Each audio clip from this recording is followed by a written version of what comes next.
Hello friends, तो स्वागत है आपका केमिस्ट्री क्लासेस में। तो आज का लेक्चर आपके लिए रहेगा क्लास 10th के लिए सीबीएसई और एचपी बोर्ड। तो टॉपिक स्टार्ट करेंगे। फर्स्ट सेकंड चैप्टर रहेगा हमारा केमिस्ट्री में acid basis and salts.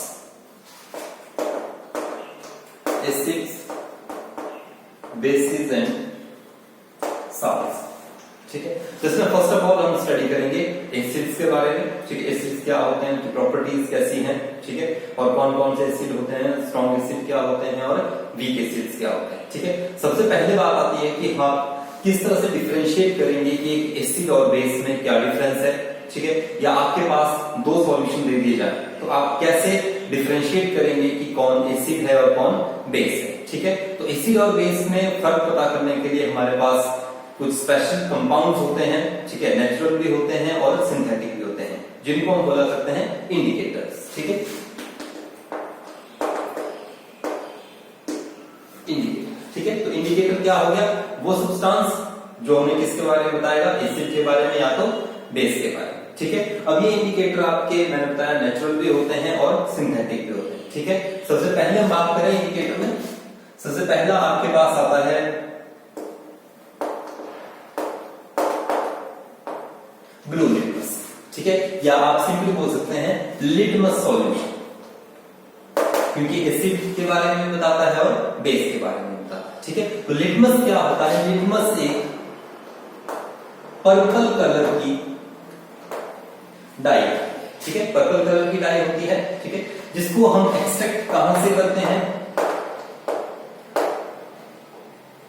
Lichen plant से, ठीक है। जो एक बायोलॉजी के एक डिवीजन, बायोलॉजिकल क्लासिफिकेशन में डिवीजन होता है that is known as thallophyta, वहां से मिलता है, ठीक है।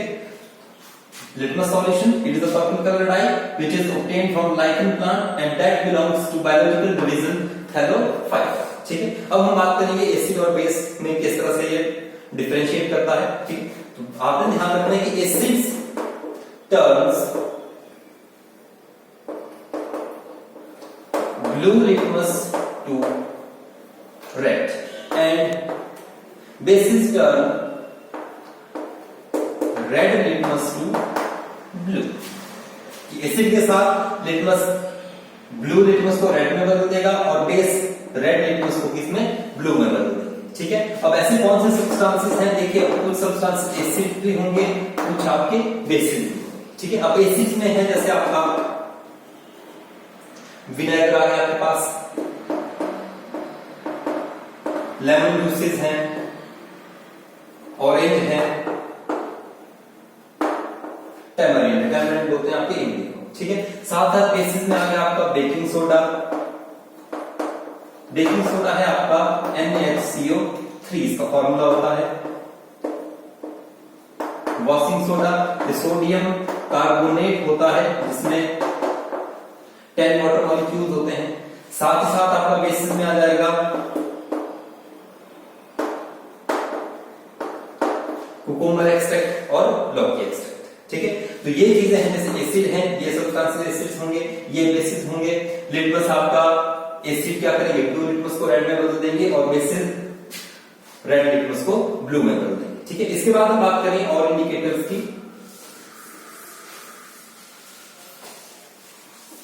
देखिए इंडिकेटर्स की हम बात करें, फर्स्ट हमने लिया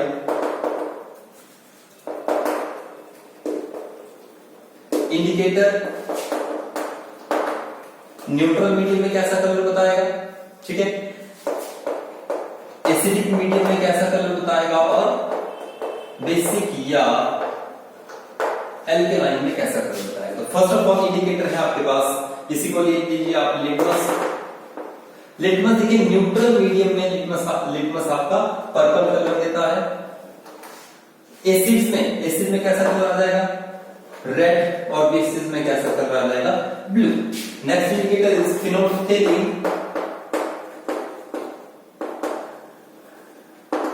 फिनोल्फथेलिन आपका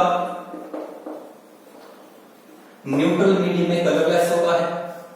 एसिडिक मीडियम में भी ये आपका कलरलेस होता है, जबकि बेसिक मीडियम में आपका ये पिंक कलर देता है, ठीक है। Next indicator is methyl orange. Methyl orange. Methyl orange आपका न्यूट्रल मीडियम में ऑरेंज कलर का होता है, एसिडिक मीडियम में मिथाइल ऑरेंज आपको रेड कलर देता है, और बेसिक मीडियम में ये आपका येलो कलर का होता है। ठीक है, जब टाइट्रेशन एसिड बेस की टाइट्रेशन करवाई जाती है तो इंडिकेटर एक पर्टिकुलर पीएच रेंज में ही काम करते हैं। ठीक है, बट अभी क्लास 10 के लिए आपके लिए इतना सफिशिएंट है कि फिनोल्फ्थालीन एसिड में कैसा कलर देता है, बेसिक में कैसा कलर देता है। ठीक है, अब इसके नेक्स्ट हम बात करेंगे कि जनरल कैरेक्टरिस्टिक्स या प्रॉपर्टीज क्या है एसिड्स की।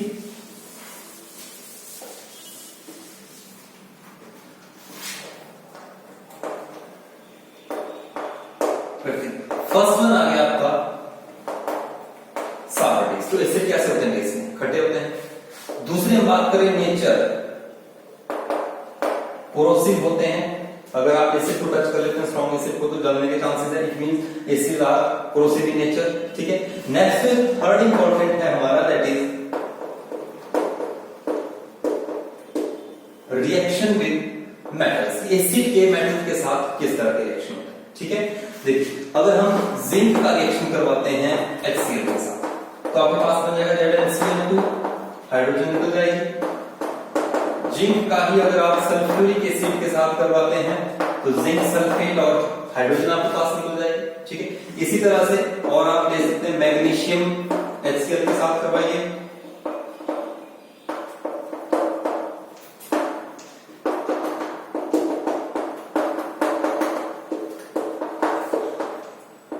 ये।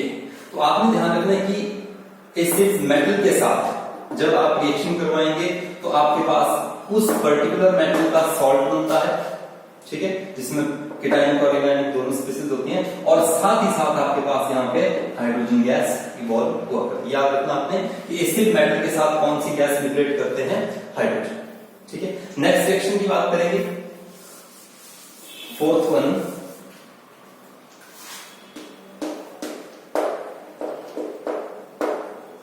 रिएक्शन विद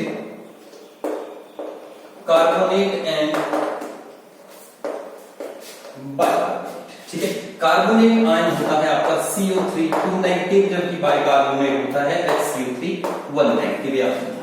जैसे हम रिएक्शन की बात करें, सोडियम कार्बोनेट Na2CO3 रिएक्शन करवाएंगे सल्फ्यूरिक एसिड के साथ, बन जाएगा आपके पास सोडियम सल्फेट, साथ में बन जाएगा वाटर और कार्बन डाइऑक्साइड।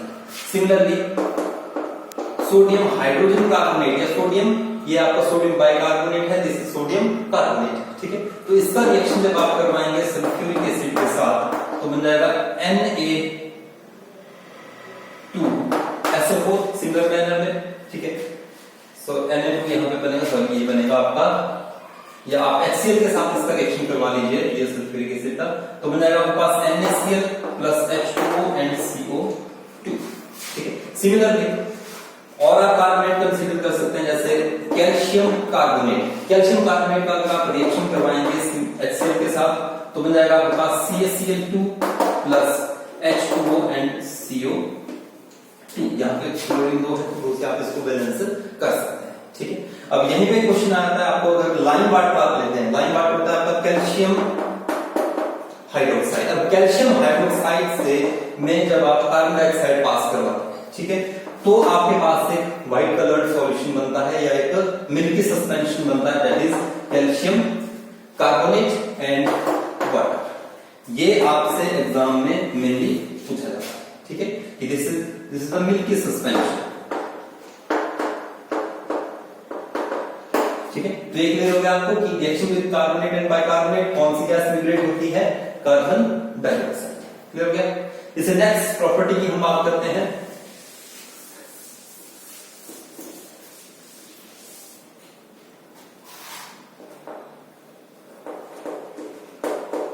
कंडक्शन ऑफ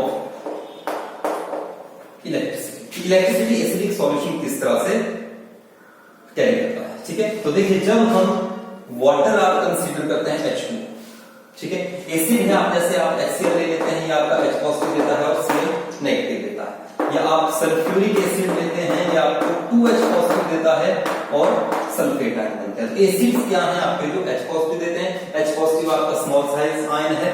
ठीक है, पॉजिटिव चार्ज स्पीसीज है, ठीक है, तो करंट इजीली कैरी करेगा, ठीक है। तो ये बना देता है आपका, अगर आप वाटर में एसिड ऐड करते हैं तो this will form hydronium ion H3O positive. It means कि न्यूट्रल वाटर में जब आपने एसिड ऐड किया, ठीक है, तो आयनिक स्पीसीज बनी, ठीक है, तो जिससे क्या हो जाएगा, ये वाटर आपका, ये जो एसिड आपने वाटर में डाला है वो इलेक्ट्रिसिटी कंडक्शन शो करेगा, ठीक है, क्लियर हो गया। अब इसी तरह से हम बात करेंगे आगे कि इलेक्ट्रिसिटी कंडक्शन हो गया आपका। देखिए दो तरह के रिएक्शन होते हैं, वाटर है आपका, जैसे ये इसमें दो लोग हैं, ठीक है, दूसरा वाटर आप ये लेते हैं, ठीक है। अब ये लोन पेयर इस हाइड्रोजन को अपने पास ले लेता है, तो ये चीज क्या बन जाती है आपकी H3O पॉजिटिव, और ये क्या रह जाता है आपका OH नेगेटिव, ठीक है, ये इंपॉर्टेंट रिएक्शन, ठीक है। ये है आपका this self ionization, this is the self ionization. और दूसरा रिएक्शन जो आप करवाते हैं, H2O को आप ब्रेक करवा देते हैं H पॉजिटिव और OH नेगेटिव के साथ, ठीक है, और रिएक्शन करवा देते हैं इस तरह से H पॉजिटिव प्लस इलेक्ट्रॉन, तो H बन जाता है, हाइड्रोजन हाइड्रोजन मिलके हाइड्रोजन गैस बना देते हैं, ठीक है, और दूसरे में OH नेगेटिव है, ये आपका OH बन जाता है यूजिंग इलेक्ट्रॉन, ये इलेक्ट्रॉन आपके यहाँ पे यूज हो जाते हैं, ठीक है, और OH और OH मिलके बना देते हैं H2O, और साथ में निकल जाती है ऑक्सीजन, ठीक है। तो ये जो कैथोड, ये वाला जो रिएक्शन है आपका, ये आपका इलेक्ट्रोलिसिस ऑफ वाटर, ठीक है, 10th क्लास में इलेक्ट्रोलिसिस इतना इंपॉर्टेंट नहीं है, बट फिर मैं बता के रखूं, ये आपका इलेक्ट्रोलिसिस एनोड और कैथोड का रिएक्शन होता है, ठीक है, और सेल्फ आयनाइजेशन ये है, ठीक है। इसे नेक्स्ट हम बात करेंगे कि एसिड किस तरह से बेसिस के साथ रिएक्शन करते हैं, ठीक है। The next one is reaction with base. तो देखिए सबसे कॉमन एसिड HCl ले लेते हैं, बेस आप सोडियम हाइड्रोक्साइड ले लेते हैं, this will form NaCl and H2, ठीक है। Acid and base combine lead to form salt and water, ठीक है। अब याद रखना आपने, ये फर्स्ट चैप्टर में भी हमने किया था, ये है आपका एसिड बेस न्यूट्रलाइजेशन रिएक्शन, ठीक है, और ये रिएक्शन ऑलवेज एक्सोथर्मिक हुआ करते हैं। इसमें एक्सोथर्मिक रिएक्शन कौन होते हैं, जिनमें हीट इवॉल्व होती है, क्लियर हो गया, ठीक। अब नेक्स्ट हम बात करेंगे रिएक्शन विद मेटल ऑक्साइड। जैसे आप कॉपर ऑक्साइड लेते हैं CuO, ठीक है, इसका अगर हम रिएक्शन करवा देते हैं मान लीजिए HCl के साथ, तो हमारे पास क्या फॉर्म होगा, CuCl2 प्लस H2O, ठीक है। तो ऑक्साइड भी एसिड के साथ रिएक्ट करके क्या बना देते हैं, साल्ट एंड वाटर। इसी तरह से हाइड्रोक्साइड हम लेते हैं, हाइड्रोक्साइड है आपका जैसे मैग्नीशियम हाइड्रोक्साइड, मैग्नीशियम हाइड्रोक्साइड का HCl के साथ जब आप रिएक्शन करवाएंगे तो बन जाएगा MgCl2 प्लस H2, ठीक है, यहां पे बैलेंस कर देना है आपको, उसको पूछे हो जाए, ठीक है। अब ये है आपका, इसको बोलते हैं मिल्क ऑफ मैग्नीशिया, और मिल्क ऑफ मैग्नीशिया को एज एन एंटासिड यूज करते हैं, स्टमक में एसिडिटी हो जाता है, ठीक है, तो ये मिल्क ऑफ मैग्नीशिया सॉल्यूशन दिया जाता है। ये HCl हमारे स्टमक में होता है जो एसिडिटी कॉज करता है, जब इसकी कंसंट्रेशन इंक्रीज कर जाती है, ठीक है, तो उसको न्यूट्रलाइज करने के लिए मिल्क ऑफ मैग्नीशिया का सॉल्यूशन दिया जाता है, क्लियर हो गया, ठीक है। तो ये था आपका रिएक्शन विद मेटल ऑक्साइड, ठीक है। अब इलेक्ट्रिक कंडक्शन की हम बात करें तो वहां पे आपको एक क्वेश्चन आता है कि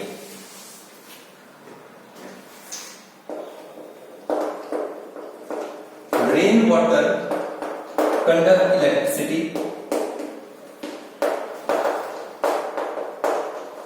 बट डिस्टिल्ड वाटर नॉट, कि रेन वाटर इलेक्ट्रिसिटी कंडक्ट करता है बट डिस्टिल्ड वाटर आपका इलेक्ट्रिसिटी कंडक्ट नहीं करता है, ठीक है। तो देखिए कैसे रेन वाटर है, अब रेन में आपका जैसे कार्बन डाइऑक्साइड है, ठीक है, तो कार्बन डाइऑक्साइड जो आपके एटमॉस्फेयर में प्रेजेंट है वाटर के साथ कंबाइन करके H2CO3 बनाएंगे कार्बोनिक एसिड। उसी तरह से आप अगर सल्फर का ऑक्साइड ले लें, SO2 या SO3 होते हैं, तो ये आपका मिलकर क्या बनाएंगे, सल्फ्यूरिक एसिड H2SO4। नाइट्रोजन के दो ऑक्साइड होते हैं NO2 एंड NO3, तो ये मिलकर बना देते हैं नाइट्रोजन पेंटॉक्साइड, और ये नाइट्रोजन पेंटॉक्साइड वाटर के साथ रिएक्ट करके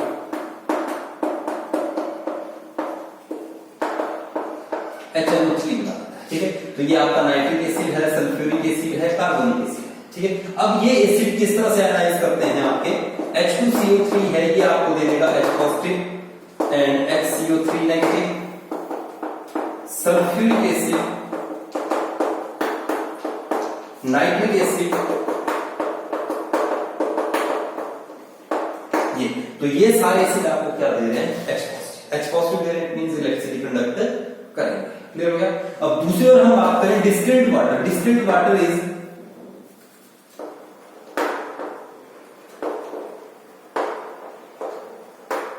मिनरललेस वाटर, ये डीमिनरलाइज्ड वाटर होता है, ठीक है। डीमिनरलाइज्ड मिनरल एसिड्स क्या होते हैं, जैसे आपका HCl है, ठीक है, या कोई और साल्ट प्रेजेंट होंगे जो कि आयन देंगे, तो इसमें डिस्टिल्ड वाटर में आपका कोई भी मिनरल नहीं प्रेजेंट होते हैं, तो इट मींस यहाँ पे कोई भी आयनिक स्पीशीज आपकी नहीं होगी, आयनिक स्पीशीज नहीं है तो इलेक्ट्रिसिटी कंडक्ट नहीं करेगा। क्लियर हो गया। अब इसी तरह से हम बात करेंगे, ये हो गया आपका। दूसरा है आपका strong acids and weak acids क्या होते हैं, strong acids and weak acids. और देखिए कॉमन है, स्ट्रॉन्ग एसिड्स क्या हुई, अब एसिड्स क्या है, अब आपको ध्यान रखना, एसिड्स डोनेट H पॉजिटिव, जो आपको H पॉजिटिव दें, तो स्ट्रॉन्ग एसिड वो होंगे जो आपको जल्दी से H पॉजिटिव देंगे, ठीक है। जैसे आपके पास है HCl, तो HCl फटाफट टूट जाएगा, HNO3 H positive plus NO3 negative, sulphuric acid H2SO4, तो ये एसिड क्या है, ये जल्दी से डिसोसिएट होकर आपको H पॉजिटिव देंगे, ठीक है। तो these are the strong acid. अब वीक एसिड की हम बात करें, जैसे आपके पास एसिटिक एसिड, तो ये आपका रैपिडली डिसोसिएट नहीं होता है, अगर 50% टूटेगा तो चांसेस है H पॉजिटिव के दोबारा इस एसिटेट आयन के साथ कंबाइन करके ये रिवर्सिबल साइनाइड मींस ये आपस में दोबारा मिलकर फिर से एसिटिक एसिड बना देंगे, तो कंप्लीटली डिसोसिएट नहीं होगा, ठीक है। तो ये क्या हुआ आपका वीक एसिड। और एसिड की बात करें, जैसे H2CO3 है, कार्बोनिक एसिड है ये, तो ये भी आपका H positive plus HCO3 negative, ये क्या हुआ आपके वीक, ठीक है। तो ये है आपके strong acids and weak acids क्या होते हैं। दूसरी चीज इसमें आती है कि all the compounds containing hydrogen are not acids, ठीक है। यहाँ पे इनमें हाइड्रोजन था तो हमने बोला एसिड्स, बट कुछ कंपाउंड जैसे आपके पास अल्कोहल्स हैं, C2H5OH इथाइल अल्कोहल है, या ग्लूकोज है आपके पास, ठीक है। तो ये एसिडिक नहीं होते हैं, these are not acid because these do not form H positive ions। Clear हो, ठीक है। तो ये आपने ध्यान रखना है, ठीक है। इससे नेक्स्ट में बात करते हैं कुछ कॉमन एसिड्स जो हैं आपके, वो सोर्सेज क्या हैं उनके। देखिए जैसे आपके पास है ऑरेंज या लेमन, तो ऑरेंज और लेमन में कौन सा एसिड होता है, सिट्रिक एसिड होता है, ठीक है। दूसरा हम बात करेंगे इसमें एप्पल है, एप्पल में कौन सा होता है आपके पास, मैलिक एसिड होता है। कर्ड में लैक्टिक एसिड होता है। टोमेटो में ऑक्सैलिक एसिड होता है। प्रोटीन्स होती हैं, प्रोटीन्स मेनली अमाइनो एसिड्स की बनी होती है, ठीक है। इसके बाद जैसे बहुत सारे कंपाउंड्स हैं, आपको बुक्स में मिल जाएगा कि किनमें कौन सा एसिड होता है आपके पास, ठीक है। टोमेटो हो गया, एप्पल हो गया, कर्ड है, प्रोटीन्स है, ऑरेंज या लेमन जूसेस हैं, किस तरह से वो आपको कौन कौन से एसिड प्रोवाइड करते हैं, किनमें कौन से एसिड आपके प्रेजेंट होते हैं, ठीक है। तो ये था एसिड्स के बारे में, इलेक्ट्रिसिटी कंडक्शन किस तरह से है, मेटल के साथ कौन से रिएक्शन है, बेसिस के साथ एसिड्स के कौन से रिएक्शन है, ठीक है। तो ये सब हमने किया, तो एसिड्स को आप कवर कर ले। नेक्स्ट में बात करेंगे बेसिस के बारे में, ठीक है। और कोविड-19 के इस टाइम में ये हर चीज का लॉस हुआ है इसमें, ठीक है। स्टडी का आप लोग स्टूडेंट्स ज्यादा सफर हुए हैं, बट फिर भी आप इस चीज को ना ज्यादा सोचें कि आपका कितना लॉस हुआ है, आप कैसे रिकवर करेंगे, ठीक है। तो जब भी ये खुलेगा आपका, जब भी आपकी क्लासेस रेगुलर लगेंगी, तो उसके लिए हमने सारा स्टडी मटेरियल बना लिया है, ठीक है। नोट्स भी मैं आपको बताऊं, जैसे आपके पास जो फर्स्ट चैप्टर हमने किया था, chemical reaction and chemical equation, ठीक है। तो केमिकल जो फर्स्ट चैप्टर हमने किया था, तो उसके ये हमने सारा स्टडी पैकेज बना के रखा है, सिर्फ चैप्टर वाइज, ठीक है। ये फर्स्ट चैप्टर का है आपका, ठीक है। तो ये मैं आपको बता दूं इस तरह से है, ठीक है। तो इसमें इतने पेजेस हैं आपके, नियरली 87 पेजेस है इसके फर्स्ट चैप्टर, ठीक है। और दूसरा इस तरह से जैसे कार्बन का कंपाउंड्स है आपको, तो उसका भी हमने चैप्टर वाइज बना लिया है, ठीक है। ऐसा नहीं है कि ये सिर्फ 10th क्लास के लिए, कि जो भी हमारे स्टूडेंट हैं 9th 10th प्लस 2 के हैं, तो उनका सारा हमने स्टडी मटेरियल इस तरह से प्रिपेयर कर लिया है। तो मैं आपको बात बताऊं कि भारी है, पर ये स्टडी मटेरियल सारा है आपका केमिस्ट्री का, इसी तरह का फिजिक्स का भी है, मैथ्स का भी है और बायोलॉजी का भी है, ठीक है। वो भी आपको साथ साथ देंगे, तो आप घबराएं नहीं कि आपका स्टडी लॉस हो। जितना लॉस हुआ है उससे डबल हम मेहनत करेंगे, ठीक है। हम भी आप भी मिलके, ऐसा नहीं कि हम भी करेंगे, आप आपसे भी करवाएंगे और ये सारा हम कवर कर लेंगे आराम से, डरने की कोई बात, ठीक है। ये वीडियो आप देखिए, नेक्स्ट में हम बात करेंगे बेसिस के बारे में, ठीक है।